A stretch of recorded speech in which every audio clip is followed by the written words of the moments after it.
సంస్కారం దొరకాలి అంటే మూడు స్థలాల్లో ఎక్కడ?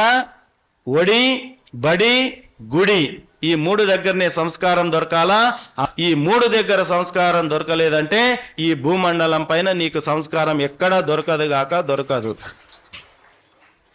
తల్లి ఒడిలో సంస్కారం నేర్చుకుందామా అంటే జో అచ్యుతానంద జో జో ముకుంద లాలి పరమానంద రామ గోవింద జో జో అవ్వ అమ్మ ఈ పాట పాడి తొట్లలు ఊగేటటువంటి వాళ్ళు.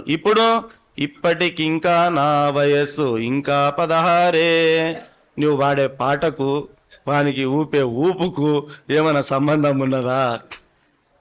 అప్పుడు జో అచ్యుతానంద జో జో ముకుంద అనుకుంటూ ఊయలు ఊపినారు కాబట్టి బాజారులో ఒక ఆడది కష్టపడుతుంటే వాడు ఆమెకు రక్షణగా నిలిచి రక్షణ కవచంగా మారేటటువంటి వాడు ఇప్పటికింకా నా వయస్సు ఇంకా 16 అంటూ ఊపుకుంటున్నాం కాబట్టి వాడి కళ్ళ తండ్రి కూడా కన్న తల్లి కూడా వాడికి వేరే భావనలా కనిపిస్తున్నది. తల్లి ఒడిలో సంస్కారం దొరికే అవకాశం లేదు. లేకపోతే బడిలో అందాల. బడిలో ఎక్కడ పోయినా కూడా ఇప్పుడు ఏముంది?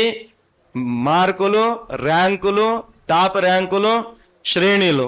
మీరు ఏ స్కూల్లో అనబోండి ప్రతి పిల్లవాడికి 25/25 మార్కులు వస్తాయి. మీ ప్రోగ్రెస్ కార్డ్ చెక్ చేసుకోండి. మీరు పోయి ఏ స్కూల్లో అడ్మిషన్ వేయండి, ఏ స్కూల్లోనైనా వేయండి, మీ పిల్లవాడికి 25కి 25 వస్తాయి. రాకుంటే మీరు పోయి అడుగుతారు మా వానికి ఎందుకు తక్కువ వచ్చినాయి. 25 వచ్చినాయి అనుకోండి ఊక కూర్చుంటాం. మనకు తెలుసు ఉనికి ఏ రాదు, బి రాదు, సి రాదు.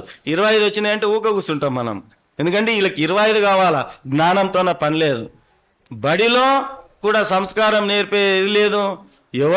ఎవరో మంచి బుద్ధి కలిగిన ఒక పంతులు రామాయణం గురించో మహాభారతం గురించో చెబితే ఎంబడవే పోలీస్ స్టేషన్లో కేసేస్తారు. ఈడ మతతత్వం నడుస్తున్నది, మత ఛాందసవాదులు, కాషాయీకరణ జరుగుతున్నది, చదువు చెప్పమంటే రామాయణం చెప్తున్నారు, కేసేస్తాడు వాడు. ఇలా కొంపలు ఆరిపోతే గాక నాకు వచ్చిన కర్మ ఏముందని ఏ పంతులు కూడా చెప్పేది మానేసినాడు. ఎందుకంటే చెప్పడానికి పోతే వాని ఉనికికి ఎసరు వస్తున్నది. ఇక చివరిది ఏమండి? ఎక్కడ దొరకాల సంస్కారము? గుడుల్లో దొరకాల. కానీ అది కూడా దౌర్భాగ్యమైనటువంటి పరిస్థితి ఏర్పడింది. గణపతులు పెట్టుకుంటున్నాం, తాగి తందనాలు ఆడుతున్నాం. గణపతి పెట్టుకుంటున్నాం, రాను బొంబాయికి రాను పాటలు పెడుతున్నాం. నీ బొంబాయికి నీవు రాకపోవడానికి ఆడ కూర్చున్న గణపతికి ఏమి సంబంధము? కాబట్టి ఇలాంటి గుడుల్లో సంస్కారం దొరకాల.